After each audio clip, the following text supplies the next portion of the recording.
Bloom's taxonomy اگرچہ 1956 version ہے جو کہ ڈاکٹر بلوم نے دیا تھا، لیکن اس کے بعد اس میں جتنی بھی تبدیلیاں ہوئیں ان کو ڈفرینٹ ناموں سے جانا تو جاتا ہے، لیکن عام طور پہ لوگ جتنی بھی نئی بھی ورژنز اس کے آئے، 1990s میں آئے یا 2001 میں آیا، جو بھی اس کا ریوزٹ کر رہے ہیں اس کو عمومی طور پہ مین اس کے نام کے ساتھ ہی لنک کرتے ہیں کہ بلومز ٹیکسونومی ہی کے نام کے تحت اس کو جانا جاتا ہے، لیکن اس میں وضاحت دے دی جاتی ہے کہ اس میں کیا چیزیں ریوزٹ کی گئی ہیں اور کیا اس میں تبدیلیاں ہوئی ہیں۔ تو اگر ہم یہ جاننے کی کوشش کریں کہ اس ٹیکسونومی کا مین جو ایک دعویٰ ہے اور کلیم ہے وہ یہ ہے کہ یہ کلاس روم انٹریکشنز کے لیے ڈائریکٹ اس کا رول ہے، اسٹوڈنٹ ٹیچر کے درمیان، کریکلم پلانرز کے درمیان لیسن پلان کرنے کے لیے۔ سو دس از اے ویری یوزفل ٹول، اور اس کا دوسرا کلیم یہ ہے کہ یہ بچے کو یا لرنر کو اسٹیپ بائی اسٹیپ 5 سے 6 ڈفرینٹ 6 لیولز کی جو ان کی ایک تھنکنگ لیولز ہیں اس کے مطابق اس میں پروگریشن یا اسکوپ آف ورک پاسبل کرتا ہے کہ آپ ایک لیول کے لرنر کو کیسے ہائر لیول تک لے کر جائیں۔ اس کے ساتھ ساتھ مکسڈ ایبلٹی گروپ کے بچوں کو لے کر کے چلنے کے لیے بھی ایک انتہائی مفید ٹول سمجھا جاتا ہے۔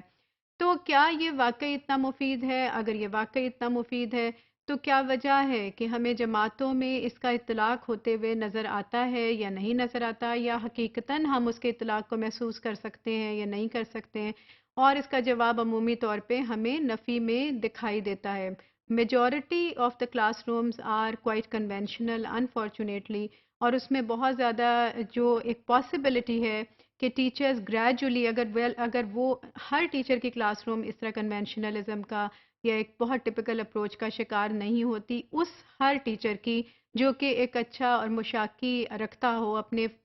فیلڈ میں، اپنے شعبے کے ساتھ، اپنے اس پروفیشن میں ایک مشن کی اہمیت لے کر چلتا ہو اور ڈفرینٹ ٹولز کی پوری طرح سے اویئرنیس اس کو ہو، لیکن اس کے باوجود بہت سے چیلنجز ہیں جس کا سامنا کہ ہر ٹیچر کو کرنا پڑتا ہے، جس کے تحت کہ کلاس روم کے اندر اس کا کس حد تک اپلیکیبلٹی ہے یا نہیں ہے وہ ہمیں بہت واضح طور پہ نظر نہیں آتی۔ اور ریسرچ یہ کہتی ہے کہ اکثر اوقات میں ہمیں اس میں یہ نظر آتا ہے کہ ٹیچرز فیلئر کا سامنا کرتے ہیں، انہیں فیلئر کا سامنا کرنا پڑتا ہے اس ٹیکسونومی کو اپنانے میں، اور اس کے ریزنز بہت سے ہیں جو کہ ریسرچ میں دیے گئے ہیں۔ ان میں سے بہت سے ریزنز میں سے چند ایک ہیں، مثلاً کہ ٹیچرز لو ایکسپیکٹیشنز رکھتے ہیں بچوں کے لیے، اور ان کا نظریہ یہ ہوتا ہے کہ ایک بچہ بیسک لیول کی ایکٹیویٹی ہی کر پاتا ہے، اور ان کو نہیں معلوم ہوتا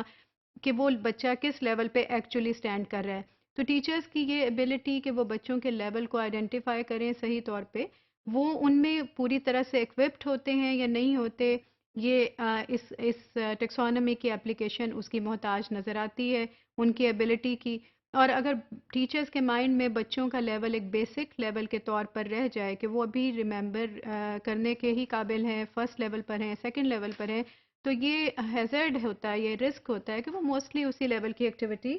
کلاس روم میں کرتے ہوئے نظر آتے ہیں۔ اسی طرح ایک اور ریزن یہ ہے کہ انہیں اگر ایبلٹی ان میں ہو بھی کہ انہوں نے وہ لیولز کو آئیڈینٹیفائی کرنا ہے and they want to do it, تو ٹائم ایک بہت بڑا کنسٹرینٹ بن کے ان کے سامنے کھڑا ہو جاتا ہے۔ لمیٹڈ وقت میں بہت کچھ کرنے کی ایکسپیکٹیشن ہوتی ہے ہمیں اسکولوں سے اور ٹیچرز سے اور کلاس روم ایکٹیویٹیز سے، تو وہ سب کچھ کرنا، گہرائی میں جا کے اس عمل کو کر پانا، وہ ٹیچرز کے لیے ممکن ہے نہیں ہو پاتا، جو کہ ایک اور بڑا فیکٹر ہے جو کہ اس ٹیکسونومی کی اپلیکیشن میں فیلئر کا سبب ہو سکتا ہے۔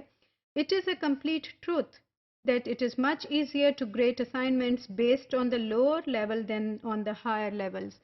یہ بھی کہا جاتا ہے کہ یہ جو اسائنمنٹس بیسک لیول کی ہوں، لوور لیول پہ ڈیزائن کی ہوں، صرف actual positions, define some thing, give a chart of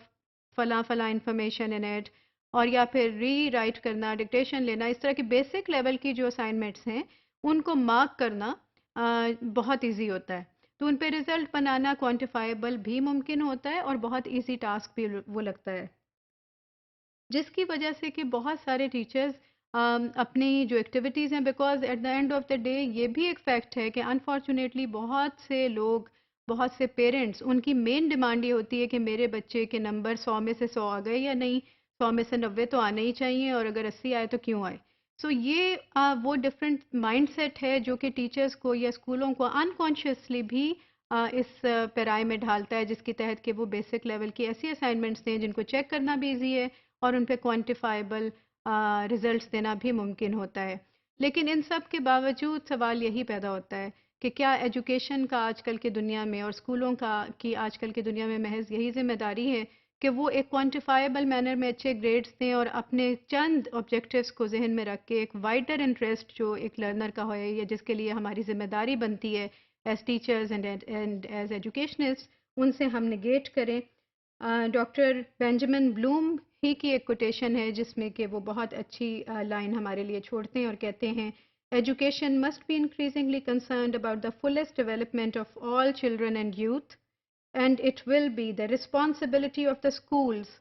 to seek learning conditions which will enable each individual to reach the highest level of learning possible.